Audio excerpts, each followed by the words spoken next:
Hello students, in this video we are going to study history chapter number 1, tracing changes through 1,000 years. Please pay attention in this video because there are various important points that can be asked in your exams, and I'll be specially focusing and emphasizing on such points. All right.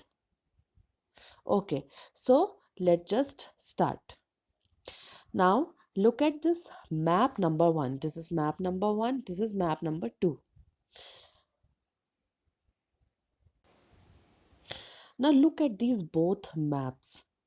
Map 1 is a section of the world map drawn by geographer Al-Idrisi. Please remember the name Al-Idrisi in the 12th century, showing the Indian subcontinent from land to sea. You might when you would have looked at this picture in the beginning, you might be wondering what exactly it is, because it doesn't actually look like map at all. Now, map 1 was made in 1154 CE by Arab geographer Al-Idrisi. Please remember, in 12th century. The section reproduced here is a detail of the Indian subcontinent from his larger map of the world. So basically, he had drawn the map of the world.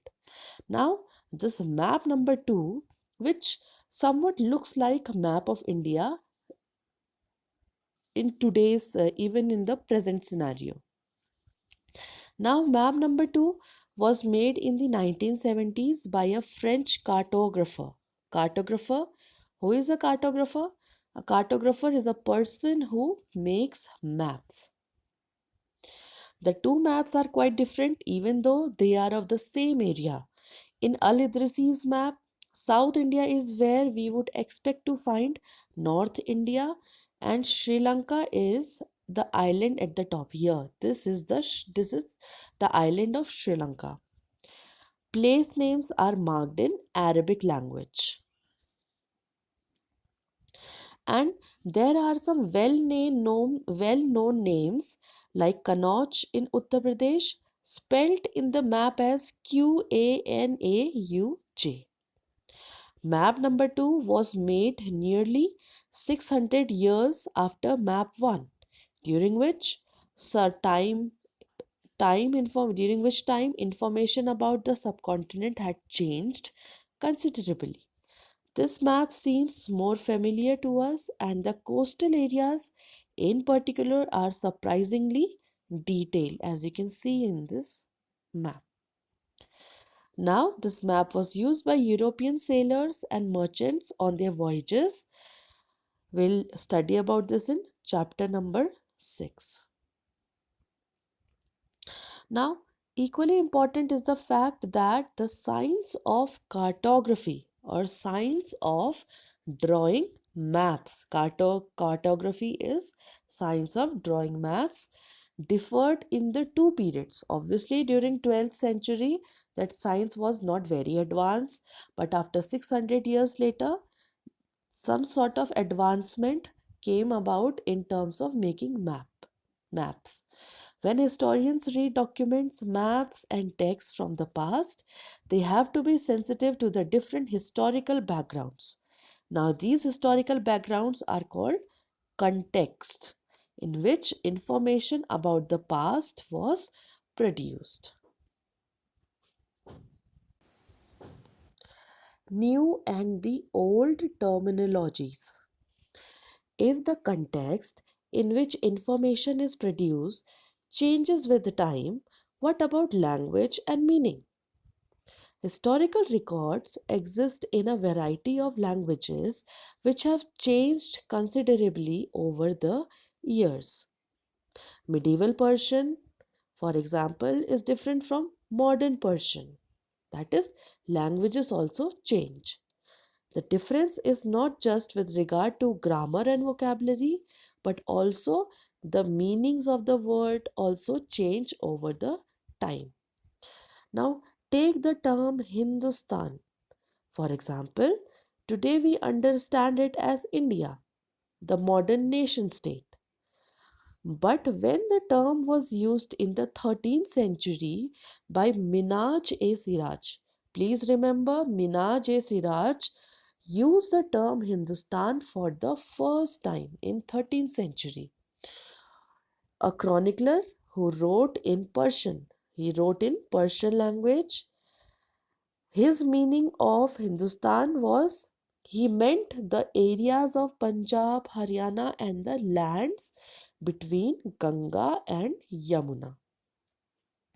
He used the term in a political sense for the lands that were a part of the dominions of the Delhi Sultan.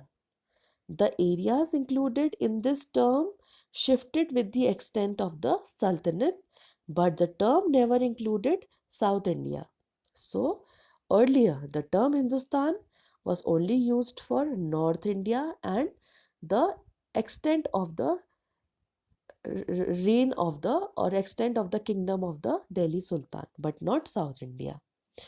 By contrast, in the early 16th century, now we have come to 16th century now, Babur used Hindustan to describe the geography, the fauna, the culture of the inhabitants of the subcontinent. As we will see later in the chapter, this was somewhat similar to the way the 14th century poet Amir Khusro, please remember the name, Amir Khusro used the word Hind. Amir Khusro used the word Hind while the idea of a geographical and cultural entity like India did exist. The term Hindustan did not carry the political and national meanings which we associate with it today. So basically, words and their meanings have changed over time. Historians today have to be careful about the terms they use because they meant different things in the past. Take, for example, the simple term like foreigner. It is used today to mean someone who is not an Indian. But in the medieval period, the term foreigner was used for any stranger who appeared, say, for example, in a given village, someone who was not a part of that society or culture. In Hindi, the term Pardesi, foreigner means Pardesi, might be used to describe such a person, and in Persian, Ajnabi. So these two words, Pardesi and Ajnabi, both were used, both are the Hindi translations of the word foreigner. A city dweller, therefore, might have regarded a